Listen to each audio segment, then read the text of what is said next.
Bonjour Fleur Noire. Bonjour. Bienvenue sur le plateau de ActuStar. Merci. Alors dis-nous, que nous vaut l'honneur de ta présence parmi nous au Cameroun?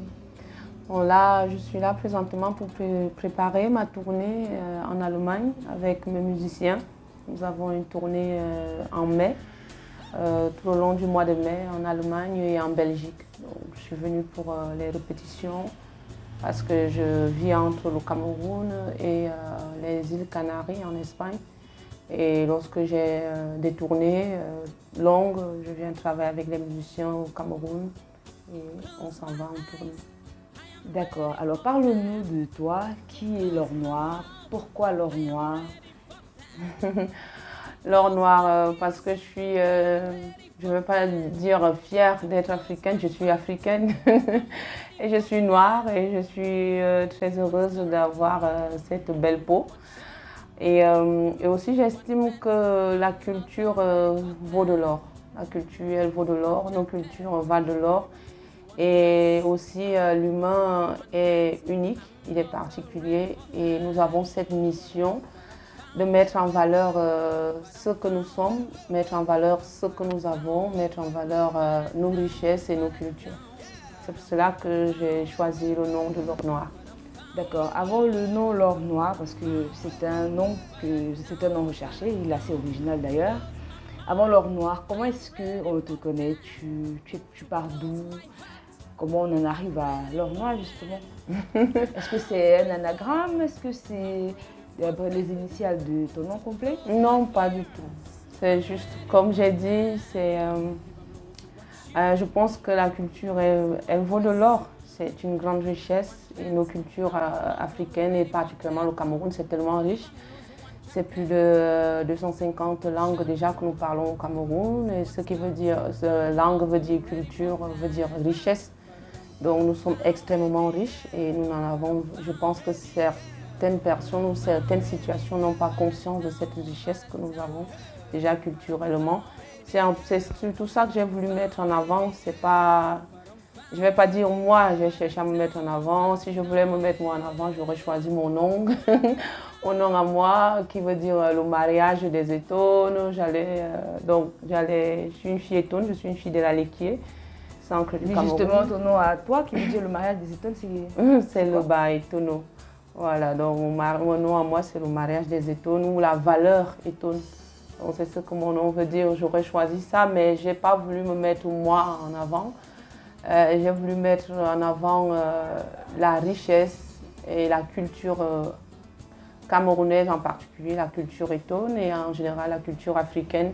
Parce que je suis africaine et nous sommes un magnifique continent riche et nous sommes tous beaux, quoi. J'ai reçu un don du Seigneur de chanter, de composer naturellement, d'écrire, parce que je compose tellement, j'écris beaucoup. Et je dis souvent que ça ne peut être qu'un don et chanter naturellement. Je suis pas allée, on n'a pas de conservatoire chez nous. Je ne suis pas allée dans une école, je ne suis pas allée, j'ai commencé comme ça. Je suis devenue fan de tout ce qui est musique déjà toute petite. Ma maman, une fois, je raconte toujours ça, elle m'avait trouvé, on avait une grande véranda, je crois qu'on était, comme mes parents étaient des fonctionnaires, on partait un peu partout dans le Cameroun. Et à l'époque, on était à Bafia, on avait une grande maison avec une grande véranda et Moi, je cherchais toujours la véranda, c'était mon podium, quoi.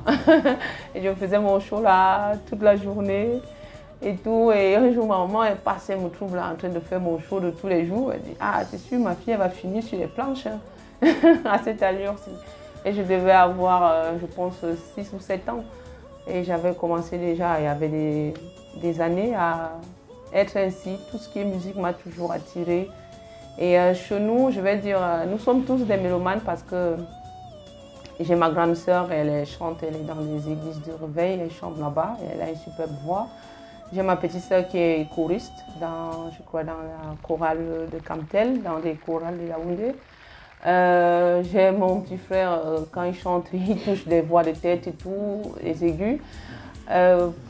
Presque tout le monde chez nous chante, a une voix pour chanter. Je ne sais pas, c'est naturel parce que ma maman, comme j'ai dit, elle aussi elle chante. Donc c'est un don et je suis celle dans la famille qui a décidé certainement d'en faire un métier. D'accord. Alors, à quel moment démarre ta carrière musicale?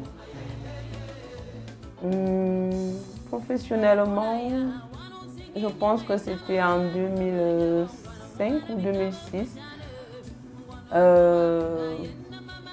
2007, je pense, j'ai décidé de faire, parce que comme je disais, il n'y a pas de conservatoire au Cameroun et il fallait chanter. Moi, je ne voulais pas du tout entendre parler des cabarets. C'est des amis qui me disent où est-ce que tu vas te former si tu ne vas pas au cabaret, si tu veux faire la musique. Et moi, je ne voulais pas du tout.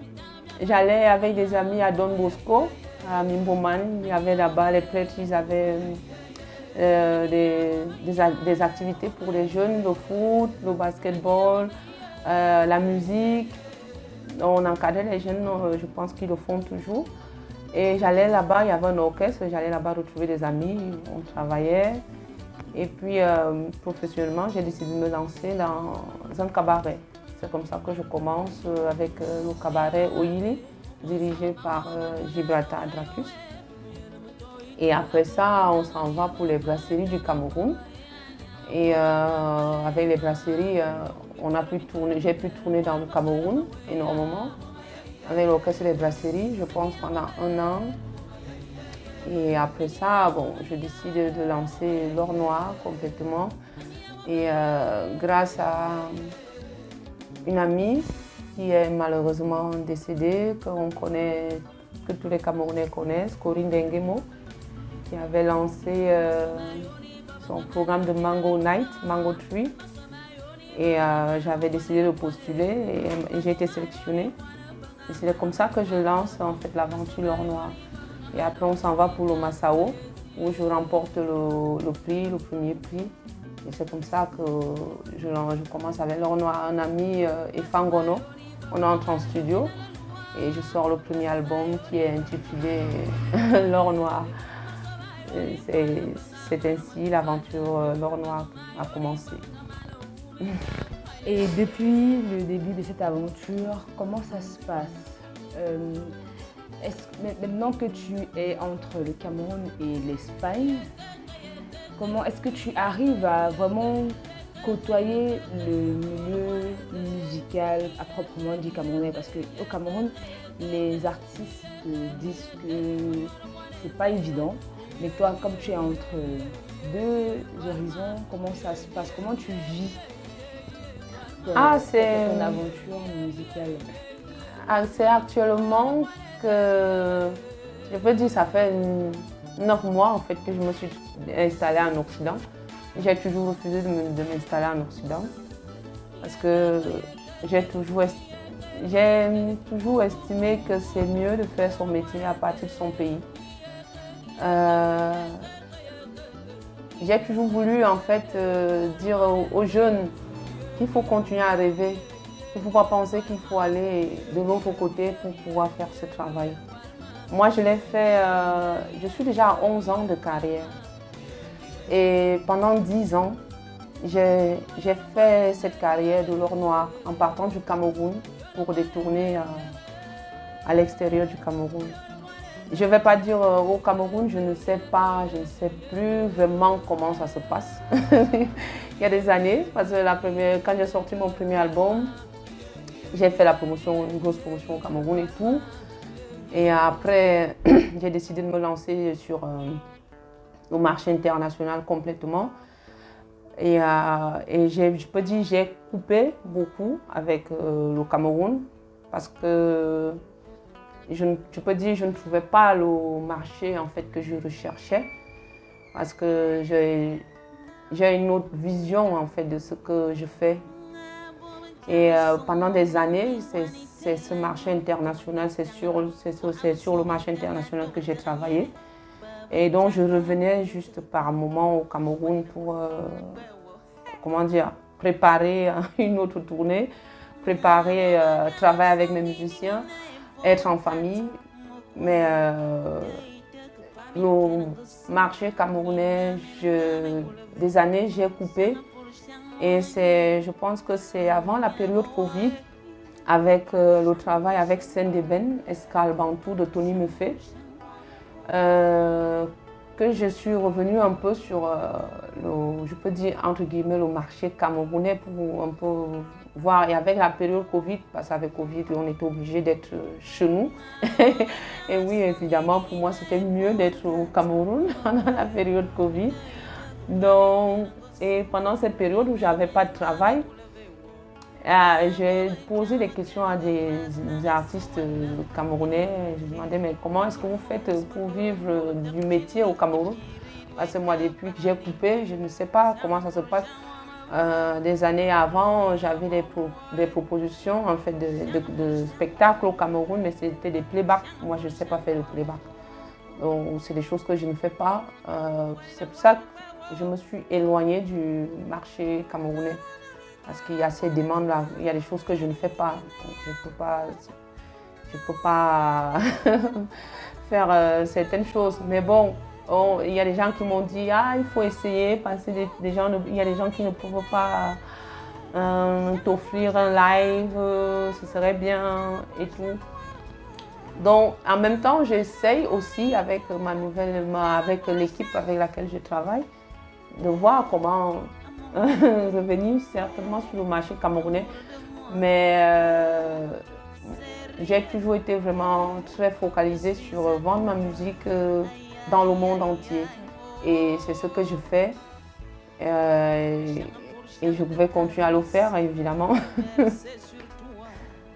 Ok, d'accord. Alors, en dehors de l'or noir, quels sont tes autres projets connus par le monde de la musique?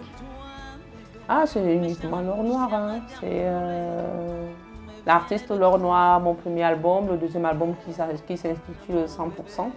Et le troisième que je suis en train de travailler avec André Manga. On a fait les enregistrements l'année dernière aux États-Unis. J'étais en tournée et j'ai profité pour qu'on puisse travailler. Et nous sommes en train d'essayer de booker, de finaliser en fait le travail. Ce sont les projets sur lesquels je travaille et voir aussi comment travailler avec des artistes camerounais sur des featuring et des artistes aussi internationaux sur des featuring. Par exemple, sur le deuxième album, sur le travail de l'album 100%, on a Moment in the Sun que j'ai fait avec Freedom Williams, un rappeur américain, et j'ai travaillé avec Francis Mbappé, bassiste camerounais, et Bachiri Johnson, percussionniste de Michael Jackson. Donc, dans cet album, j'ai pu travailler avec ce genre de grands musiciens et le troisième aussi. Et bon, on continue à foncer. L'objectif, c'est de vivre de notre métier en fait, parce que la musique pour moi c'est un métier. Je ne cherche pas à, comment dire, à être, comme les gens disent, star. Je ne cherche pas tout ça parce que j'estime que c'est un métier et il faut le faire pleinement comme un métier.